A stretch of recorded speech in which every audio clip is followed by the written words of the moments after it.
SMD Law is the official law firm of the Spartan Nation. Check them out on the interwebs at smdalaw.com or at 866-529-3537. No matter where you are in the state of Michigan, Upper Peninsula, Lower Peninsula, it doesn't matter. They have an office near you. So whether you need to send a letter to an annoying neighbor, or you're a criminal and you need defense, maybe you just have problems with elder law, check them out, smdalaw.com today. The official law firm of the Spartan Nation. Call them first, then you act. Coach, a key point in the game, they declined a personal foul penalty. Would have made it 3rd and 16. Instead, you got 4th and 1. Was that a surprise to you, first of all? Did you take that time off because of that reason? And then the decision to go for it, one, was that ever in doubt? And then two, what led to the play call that you made? I was never in doubt when they declined it. I said, we're going for it on 4th and 1. I felt like, hey, you got to be able to get a yard sometimes. You got to be able to get the inches. And that's what we're trying to do all the time. So, I felt, hey, they're going to go in that direction, we're going to go in the other. So as far as the timeout, we just got to make sure we got the right play on, which we evidently got the right play on eventually. Did it surprise you that they declined that penalty? That's not for me to say. I just played the game. Mark, 159 all-purpose yards from Darryl Stewart. Has he kind of lived up to your expectations so far? Has he surpassed them? And are there any other ways that you can kind of utilize him more?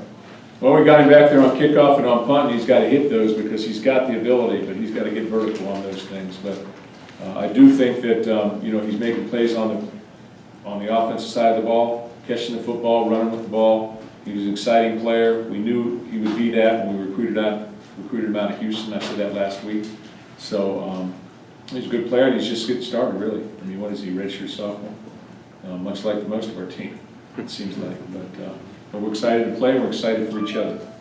We're getting that locker room after the game and sing that fight song. It's exciting. There's no way just singing it. It's real. Mark Phillips had 53 more yards in returns than Western Michigan had on offense as a lifelong defensive backs coach. What makes him so special, and how important is it for your team to go 8 quarters now without allowing a touchdown defensively? Well, very important. That's what you want to do defensively, so I think you build confidence. Like I said, you start to get more and more confidence. A little bit of pride comes into that. But we just got to keep doing what we do. As far as Darius, I've already talked about him. I think he's an outstanding player, and he creased us on the kickoff return, and he pulled it. He did what he did. I'm just glad the rest of the guys didn't get what they usually got. You've had a good football team. I keep saying that. And again, and I don't know if I mentioned it yet, but the fact they put number 3 on the back of their helmet to honor Mike Stadler was a great gesture. And Mike was a Western Michigan guy, from Grand Rapids, playing here, and I thought that that was a class move by them. I want to thank them personally. You've had Josiah on campus since January, so obviously you've had a chance to see him develop. How much confidence have you seen him gain the last couple of weeks? 2 starts. First pick today. I think Pro Football Focus graded him as the highest true freshman in the country last week. I've said that before. Last week he's an extremely mature person. He's very diligent about the way he goes about his business. He's quick. He's athletic. He can tackle. He's got great ball skills. So, that's why we recruit him. We need to continue to bring guys like that in here.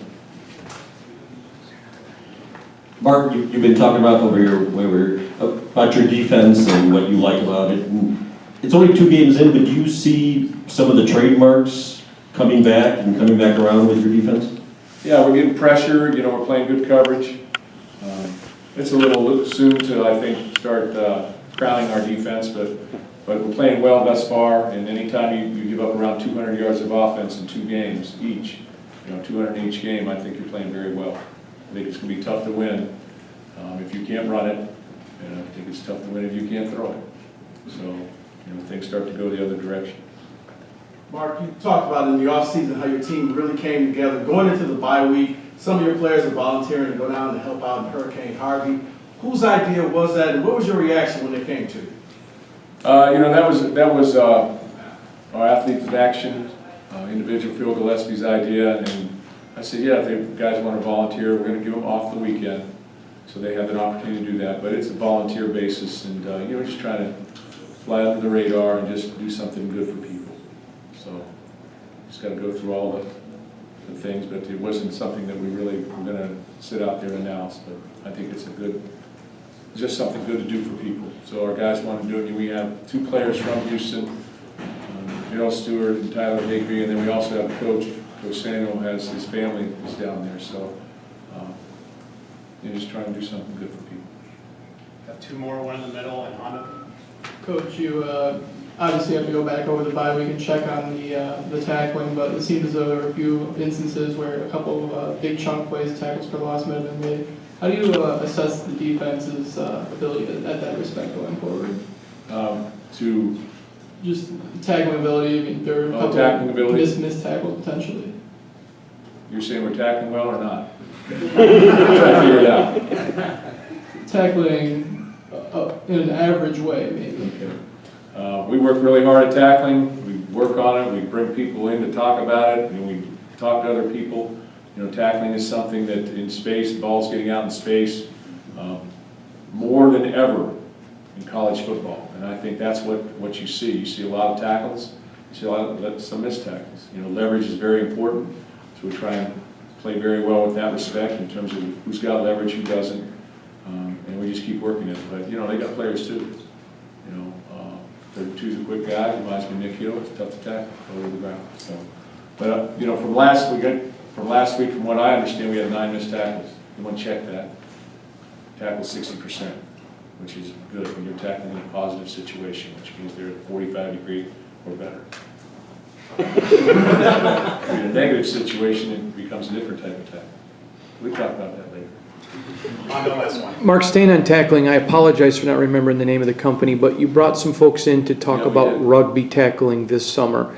Could you talk about the impact you've seen from that in these first 2 games? Yeah, you know, we brought Advis in here, which I think is cutting edge in that respect. Talks about safety. It also talks about, you know, that's their job. Their job is to say, okay, what can make you a better tackling team? Okay, so we've really worked very, very hard on that. We've also gone and looked at other things relative to our experiences and other people, and because we just want to do the very best we can and be on the cutting edge of everything that we do. So that's a way to improve. You know, do you always see the result of that? No. Okay, but do our guys have a good idea what they're supposed to be doing? I think they do. And you know, we get a very detailed report every week as to who did what tackling. You know, what type of tackling was. And then basically, you know, 3 different phases. You know, you got to evaluate as you're running to the ball. You get in that contact phase. You got to be able to zero in, and you got to have strike timing. So there's a lot that, you know, talk about that in 1 minute, but there's a lot that has gone into it, and you know, we've really researched that and tried to develop ourselves and be, you know, you can pride yourself. I tell our guys this: when you can't tackle anymore, your football career is done. It's done. If you can't tackle in high school, you can't play in college. If you can't tackle in college, you will not play in the NFL. You need to be able to tackle if you're a defensive player. It's that simple. That's good. Thanks, Go Coach. Green. Thanks for everything. We had a great game. See you in a couple weeks.